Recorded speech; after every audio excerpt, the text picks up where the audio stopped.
doctora, y también queremos saber cómo se prioriza el tiempo en familia. Ya, es una muy buena pregunta, porque ahora no podemos estar 24 horas con los hijos, ¿no? Habremos de estar con mucha suerte, quizás 10 horas entre que dormimos, ¿no? 6 a 8 horas y las restantes 4 para estar intercambiando, compartiendo, ¿no? Entonces, em, esto tiene que ver primero con definir cuál es la responsabilidad que tenemos como papás, ¿no?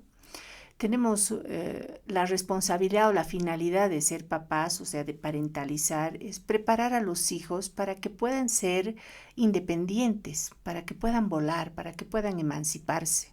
¿Y cómo se llega a ese punto? Porque hay muchos papás sobreprotectores que no quieren que no les pase absolutamente nada. Obviamente, es la labor de papá siempre cuidarlos, siempre estar pendientes de ellos, pero ¿cómo se los suelta? ¿Cómo se los deja volar? Y es buena pregunta porque entonces eso, si entendemos bien eso, vamos a saber cómo tenemos que hacer nuestro rol y entonces ahí vamos a poder decir, a ver, estas 4 horas que tengo cada día con mis hijos, ¿cómo las voy a optimizar para garantizar que mis hijos salgan a la vida psicológicamente plenos y con las habilidades que les sirva para poder generarse recursos, administrarse de manera independiente emocionalmente, ¿no? Y socializar de manera que tengan una red social que les permita el intercambio, que son 3 pilares fundamentales, ¿no? Entonces, eso parte de entender que en una primera etapa, más o menos hasta los 7 años, a partir del nacimiento, los chicos tienen un desarrollo cerebral en donde todavía no tienen autocontrol ni autodominio. Tienen un poquito, pero muy poco, porque eso tiene que ver con el desarrollo de la corteza prefrontal. Esto te lo hablo en términos neurológicos, digamos, ¿no? Del cerebrito de los niños. Entonces, depende mucho de nosotros en esa etapa el cuidar que afectivamente estar nosotros disponibles. Afectivamente no quiere decir sobreproteger ni sobremimar, ¿ya? Afectivamente quiere decir que le enseñamos a nuestros hijos qué es lo que están sintiendo, porque los niños están aprendiendo a ponerle palabras a lo que sienten. Entonces, una labor fundamental es educar emocionalmente. La educación emocional por cultura casi no la recibimos, o sea, de manera consciente, ¿no? La transmitimos con algunos aspectos que son funcionales de nuestra cultura y otros que son aspectos aberrantes, ¿ya? Disfuncionales, que no ayudan, ¿ya? Entonces, por ejemplo, es muy común escuchar que no vayas allá, te vas a caer, mamá dice, ¿no es cierto? La criatura está experimentando, está aprendiendo de manera motriz, así que al poner la palabra no vayas allá, ¿no? Le has dado la idea para que vaya allá, ¿no? Siempre cuando dicen no, uno más lo hace. Exactamente, porque la mamá no está, claro, por supuesto, no ha estudiado neurociencias, ¿no? ¿Quién te da entrenamiento pues para ser mamá? Entrenamiento, neurociencias del recién nacido, no te enseñan, ¿no es cierto? Entonces, poco vas replicando lo que has aprendido, tienes buena intención, pero a veces con buena intención también podemos hacer daño, ¿no? Entonces, el cerebro de un menor de 7 años, ¿no? Todavía no sabe hacer o sea, no sabe completar las ideas. Entonces, si mi mamá me dice, no subas al cerro, ¿no? En mi cabeza, mi cerebrito lo que va a hacer es, como no puede poner nuevas ideas, entonces lo que va a hacer es borrar el no y se va a quedar con el subas al cerro. Entonces se afianza más esa idea, ¿no? Entonces tengo que aprender a decir lo que sí puede hacer. Entonces, como no quiero que vaya al cerro, tengo que decirle dónde sí puede ir a jugar, ¿no? No te subas a la mesa a jugar. No, no se dice eso. Se dice, puedes jugar en el área de juegos, ¿no? Puedes jugar con la pelota allá en el patio. Entonces le estamos dando una mejor instrucción al cerebrito. Y si le podemos decir, bueno, ten cuidado para que no te caigas, ¿eh? Pero la criatura no tiene buen reflejo, se va a caer, ¿no es cierto? Sí. Ya, se cae. Pero yo puedo ir amenazantemente a encontrar lo que está con llanto porque se ha lastimado, ¿no? Y decir, bueno, veces, ¿por qué no me haces caso? Y ahí le doy un chanclazo, ¿no? Y se reprime, ¿no? Entonces te voy a enseñar realmente a llorar, ahora te voy a dar algo por lo que Un llorar, motivo. ¿no? Entonces, bueno, esa forma, digamos, puede hacer que la criatura genere aversión porque le duele que le grites, que le pegues, le duele, y va a dejar de hacer eso que bueno, tal vez no es adecuado, que es ponerse en peligro, ¿no? Pero lo que ahí has ganado, que no se ponga en peligro, pero ahí no le has dado una orientación de qué hacer con la frustración y con el llanto. O sea, no has hecho bien tu trabajo de educarle emocionalmente, ¿no? Porque su cerebro todavía no encuentra freno, o sea, eres tú su freno. Cuando llegue más o menos a los 20 va a empezar a ser capaz de reprimirse y dominarse, ¿no? Por eso también lo del embarazo adolescente, que podemos hablar después, ¿no? A los adolescentes los papás tienen que cuidar para que no cometan el error de embarazarse, ¿no? Porque siempre Porque pasa, no se reprimen todavía. Siempre es la palabra no, desde que uno es bebé. No, se va a caer. No, no lo alces. No, va a llorar. Siempre es el no y con eso uno va creciendo. Exacto, pero él no te da más información, solo te dice lo que no puedes hacer, pero no te da más información. Y el cerebro del niño necesita más información. Cuando le das más información, estás colaborando a que desarrolle, ¿no? Entonces, si tienes hijos que son menores de 7 años, ¿no? Que son chiquitos, que son lactantes, que están aprendiendo a caminar, que están en el básico, en el colegio, en la escuela en básico, tu tarea es dar educación emocional, ¿no? Y dar las instrucciones hablando en positivo. ¿Qué quiere decir en positivo? Decir lo que sí puede hacer, no lo que no puede, porque su cerebro todavía no puede crear la información. No puede hacer este razonamiento que nosotras al ser adultas podemos fácilmente. O sea, si te digo, no puedes tomar este café, entonces tú rápidamente vas a crear otra idea. Me voy a tomar una manzanilla. Eso no puede hacer un niño. No puede decir, voy a hacer esto otro. Entonces, tienes que darle buenas directrices, ¿no?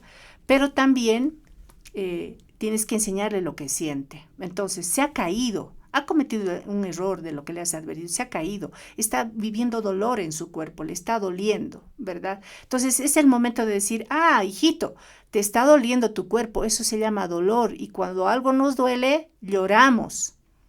Está bien eso. Entonces, ven, te voy a recoger, lo recoges, te sientas, lo abrazas, acaricias la parte donde le está doliendo y ese es el acto de consolar. Le estás enseñando que dolerse en el cuerpo o emocionalmente también, porque el dolor del cuerpo o el dolor emocional es similar, ¿no? Le estás enseñando que dolerse es normal para recuperarse. O sea, cuando nos dañamos psicológicamente o físicamente hay dolor, nos está avisando que algo se ha dañado, algo se ha roto, algo, ¿no? Nos hemos hecho una herida. Entonces le estás enseñando que recibir consuelo y que sentir dolor es parte de la reparación. Entonces allí le consuelas y una vez que se ha calmado le enseñas y le dices, claro, mira, es que has sido en una cosa que era riesgosa, ya ha pasado tu dolor, esto se llama dolor, está bien llorar, hijo. Claro, se le explica y se le hace entender al niño, ¿no? ¿Qué le has dado ahí en los elementos de aprendizaje a esa criatura?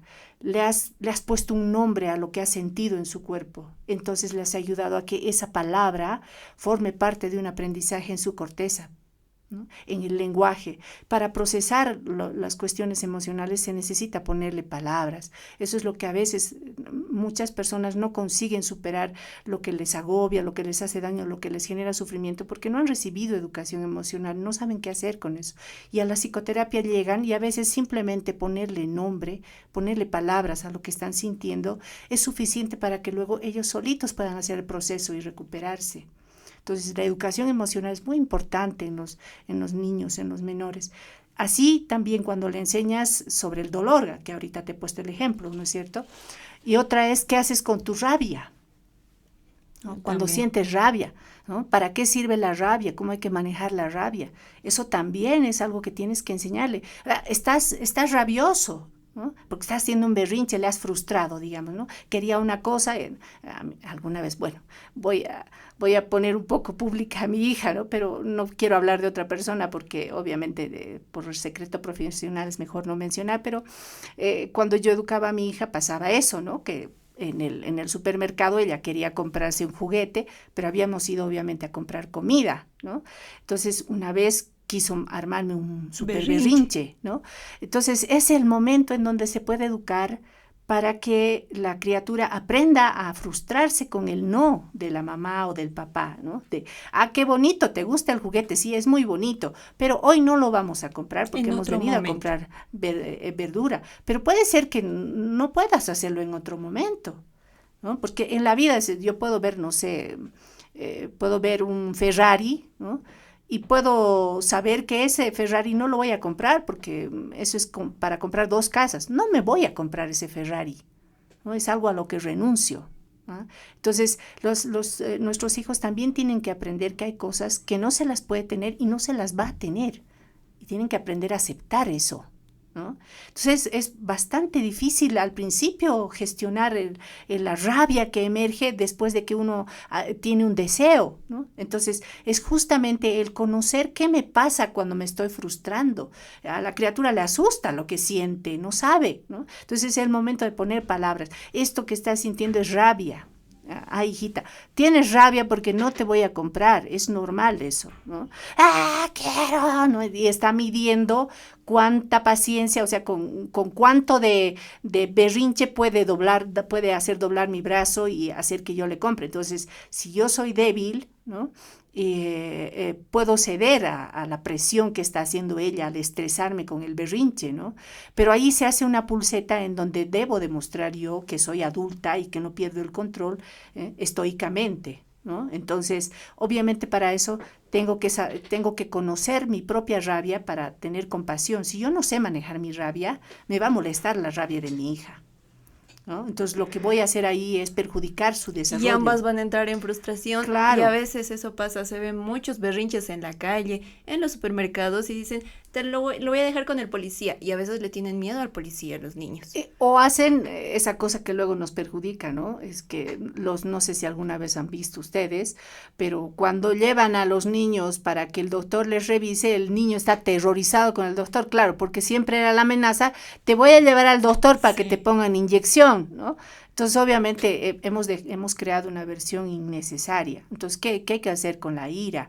Primero hay que nombrarla, hay que decir, estás rabiosa porque no te voy a comprar esto. Entonces, te voy a acompañar, esto va a pasar, vamos a respirar un poco, ¿no? Entonces, cuando tú le pones nombre y le dices que aceptas que está rabioso, que la rabia también puede existir, ¿no? La criatura está aprendiendo una lección importante, porque si tú en ese momento te desagradas con su rabia, intentas castigarla, le generas algún dolor o alguna cosa para que no rabie, ¿no? Le estás diciendo que su rabia no es bienvenida, que no lo quieres cuando está rabioso. ¿Qué va a hacer esa criatura? Va a aprender que tiene que esconder su rabia. Y ahí ya tenemos un punto que luego en adelante, en el futuro, puede ser patológico. Los suicidios están asociados a que la persona que está rabiada por algo no está sabiendo cómo manejar su frustración, ¿no? En lugar de utilizar su rabia para crear la realidad que necesita, ¿no? Utiliza la rabia para agredirse, no quiere hacer daño a otros, entonces se agrede. Y una autoagresión puede terminar en esto. A veces de algo tan pequeñito que podemos cortar en su momento, se puede hacer mucho más grande y un problema ya de esa índole, ¿no? Exacto. El no saber manejar la rabia puede ser un primordio que en adelante, si se refuerza con otras cosas, puede ser lo que nos lleve a ser más depresivos, a autoagredirnos, a culparnos, a tratarnos mal, a tener esas voces desagradables que hablábamos, ¿no? O sea, hablarnos feo, nuestros ¿no? monstruos en la cabeza. Y me hablo feo, ¿no? Porque estoy rabiosa y no sé qué hacer con mi rabia. Entonces, como quiero salvar a los demás de mi rabia, y porque no quiero que me odien, porque mi mamá me odiaba cuando yo tenía rabia, entonces me agredo.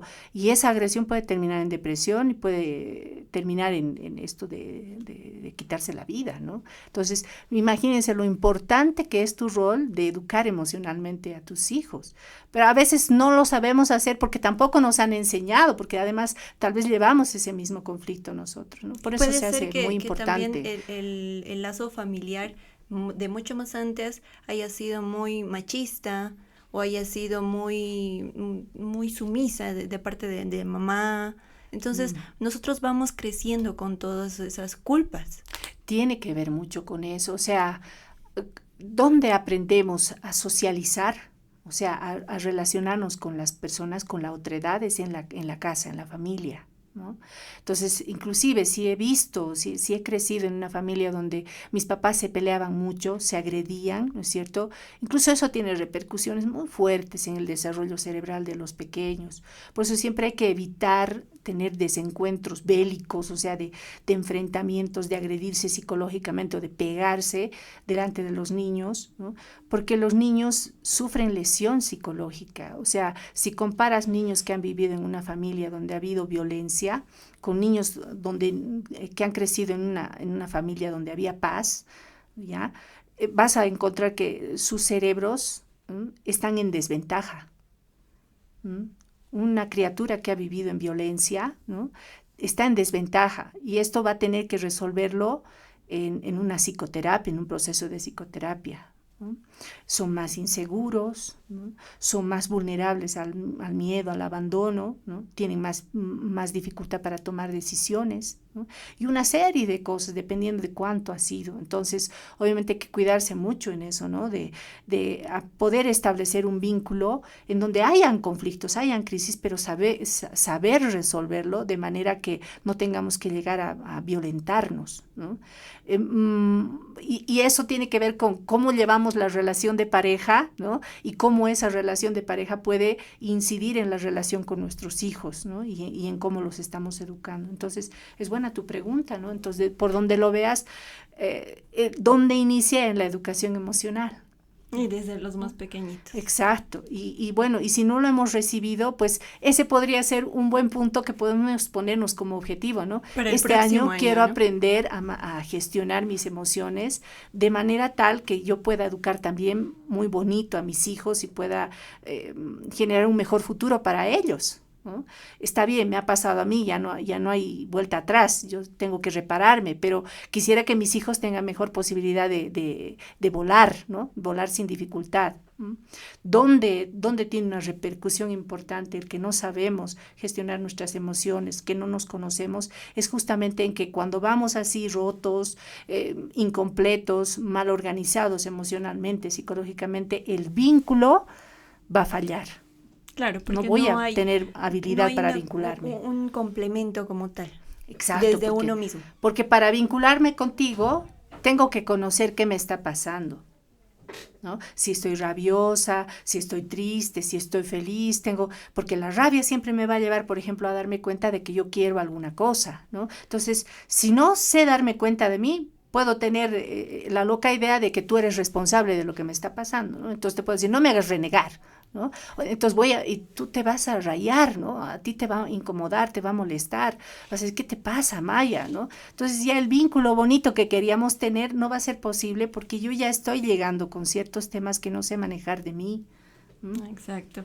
Doctora, y también, bueno, queremos saber cómo equilibramos esta vida laboral con la vida familiar. Bueno, te decía que obviamente una prioridad fundamental es poder tener que comer, ¿no? Que comer, un techo seguro. Entonces, es necesario trabajar, es necesario generar recursos. Quien diga que el dinero no es importante todavía no está aprendiendo la realidad de la vida, ¿no es cierto? El dinero es importante porque colabora a que cosas más importantes puedan suceder, ¿no? Así es. Entonces, hay que entender que nuestra capacidad productiva tiene que estar disponible, ¿ya? Y a la par también está el compromiso que hemos hecho para sacar adelante a nuestros hijos en eso que te decía, que el objetivo, ¿no?, es desarrollarlos de tal manera que puedan emanciparse y puedan ser independientes psicológicamente, económicamente, socialmente, ¿no?, que puedan ser funcionales. En ese sentido, esas 4 horas que puedo estar con mis hijos, ¿no?, tienen que ser de calidad, ¿no? ¿Y cómo llegamos a tener un tiempo de calidad con los niños o con los adolescentes, que ahora también están, como usted decía, están tan vulnerables, tienen ya las redes sociales, el acceso? la mayoría ya tiene los celulares, los dispositivos para poder ingresar a las redes sociales, y a veces no solamente a las redes sociales, es lo que hablábamos antes de empezar, que a veces ya están en los juegos y ellos acceden, dan su información, y a veces ahí es donde hay gente malintencionada que puede hacerles daño. Entonces sí, por esa razón, entonces lo que es fundamental priorizar en la educación de nuestros hijos es que sepan que les amas. Qué ¿Y cómo yo les invito a ver, ¿no? O sea, en qué situación, o sea, a ver, haz una mirada, cierra los ojos y lleva un poquito hacia tu memoria, ¿en qué momento tú has sentido que te querían, que eras querido? Me vas a llorar, doctora. Pues llora, ya te he dicho que está muy bien, que es bonito llorar, sí, ¿no? Cuando probablemente estás recordando una herida o algo que te conmueve, pues lloren, ¿no? Es bueno llorar, es sano, ¿no? Entonces, ¿en qué momento te has sentido que te quieren? Y la mayor parte de las personas te van a decir, ¿no? Cuando me han escuchado, cuando me han visto, cuando me han puesto atención, ¿no? Por eso no me gusta cuando dicen, ay, quiere llamar la atención, ¿no? Y se reniegan de que alguien quiere llamar la atención. Por Dios, esa persona está buscando eso. Necesita ser amada, necesita reconocimiento, ser vista, ¿no?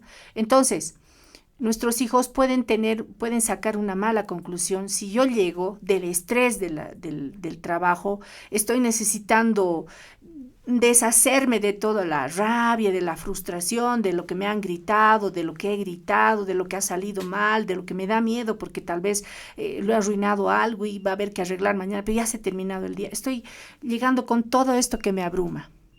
Y si no sé manejar mis emociones, lo que voy a hacer es prender el televisor y mirar adelante, a la tele, ¿no? Al idiotizador, para tratar de amainar lo que me está pasando.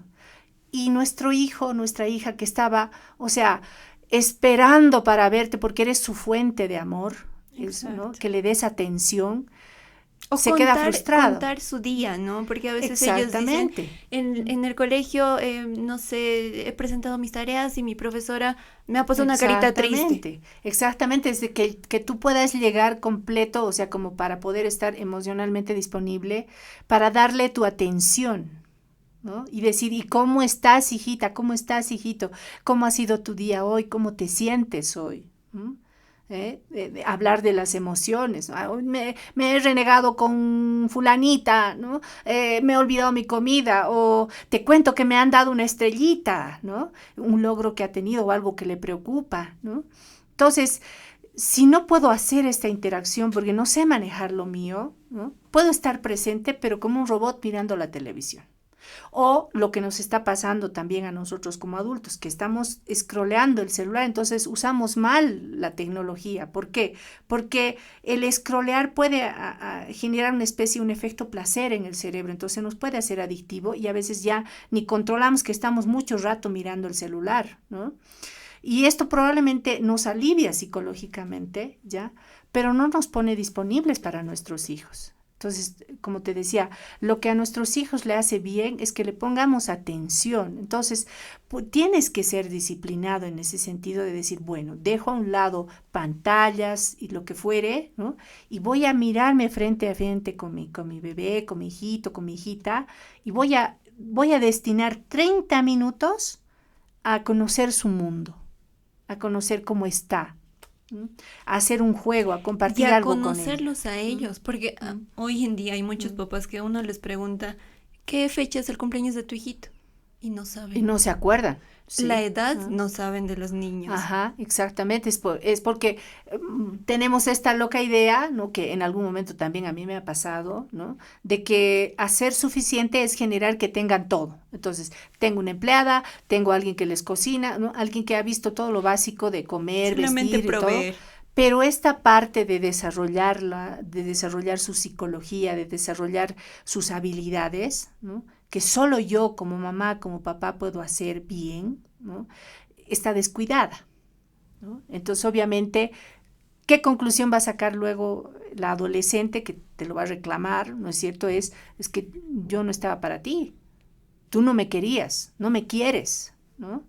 No me pusiste atención cuando te claro, lo pedí. Y es un puñalazo porque obviamente me mato trabajando, le he dado colegio particular, le compro cosas O a veces y me dice que no le... Claro, dicen los papás, no, yo te di todo, pero no me diste la atención exactamente. como tal. Entonces, obviamente, nuestros hijos no se van a acordar del juguete de $2,000 que le has comprado, no se van a acordar de eso. La casita de Barbie. No se van a acordar, se van a acordar que cuando estuvieron emocionalmente necesitados estuviste, o se van a acordar que tristemente no estuviste, ¿no?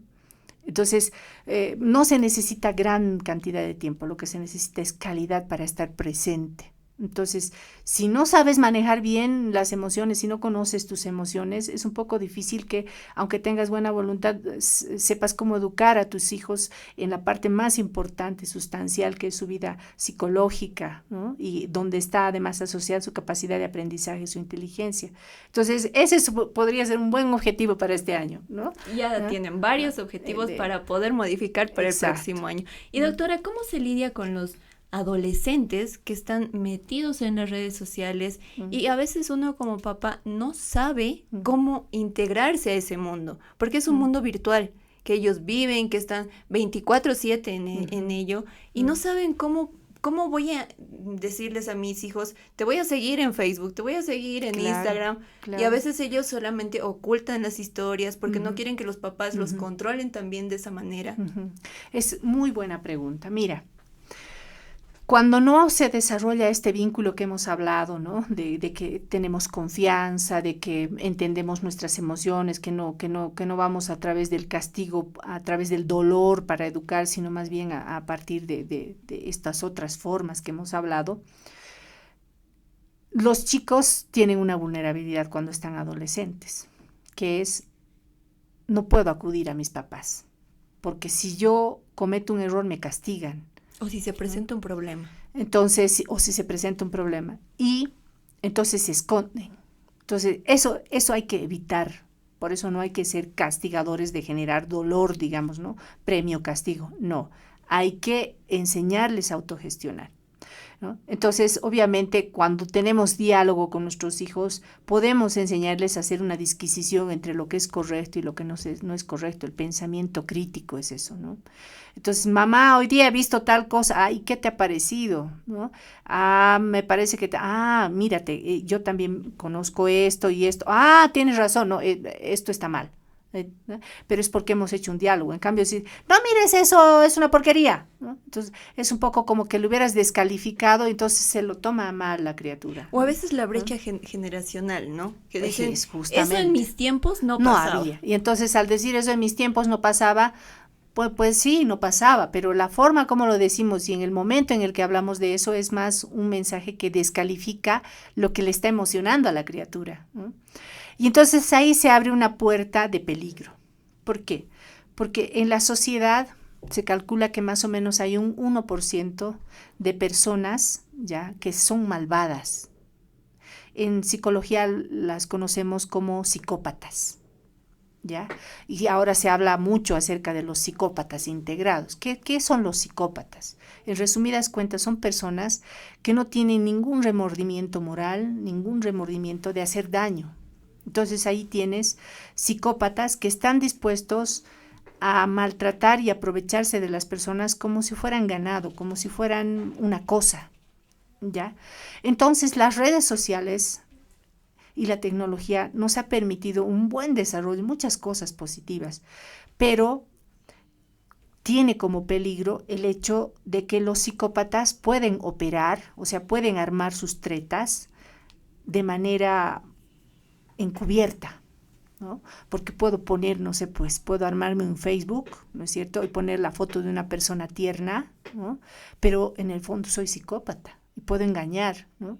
Y los psicópatas, pero tienen un buen olfato para encontrar jóvenes, adolescentes, niños que justamente crecen en soledad, que están con sus papás, pero no pueden hablar con sus papás abiertamente, o porque sus papás están muy abrumados, o porque sus papás son muy castigadores, ¿no?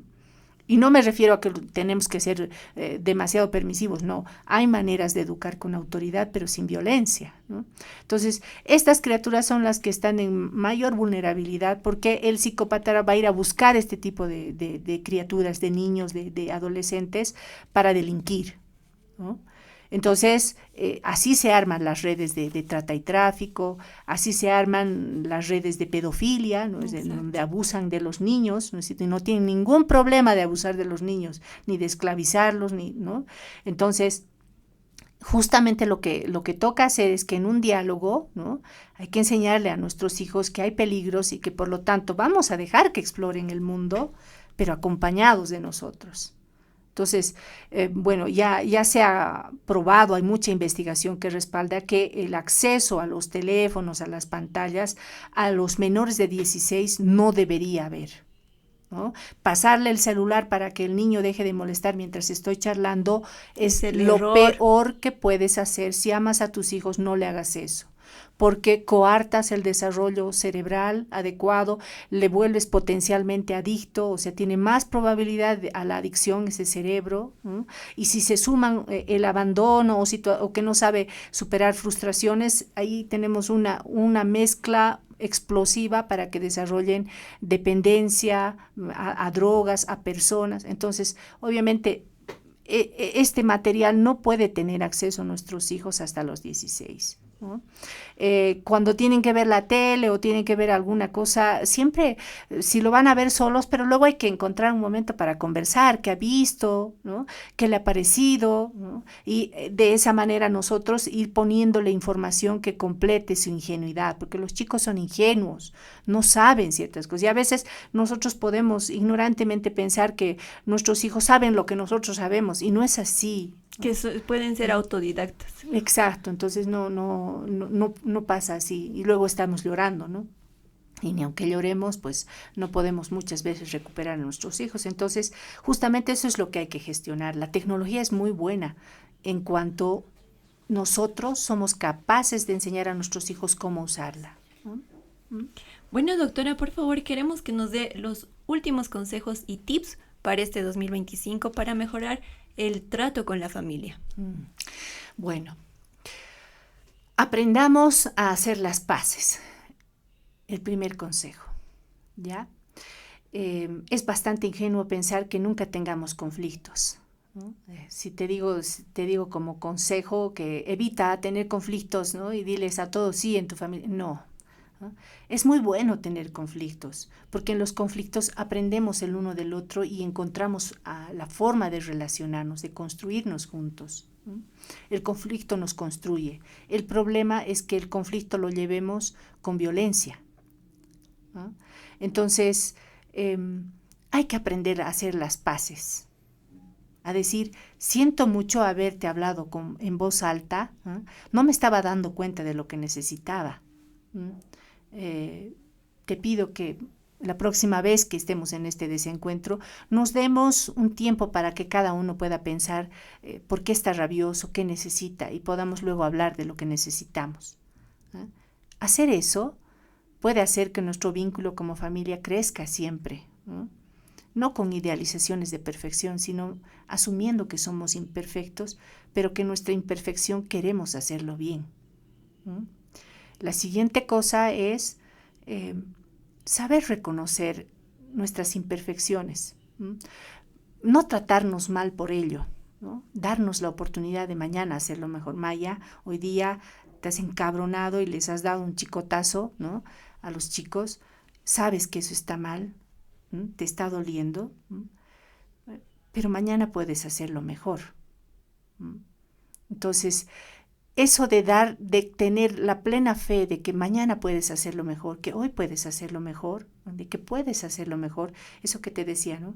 De encabronarte y renegarte con lo que ha pasado, con lo que has hecho mal y todo, 5 minutos y luego ponerte a pensar 55 minutos cómo lo vas a hacer mejor.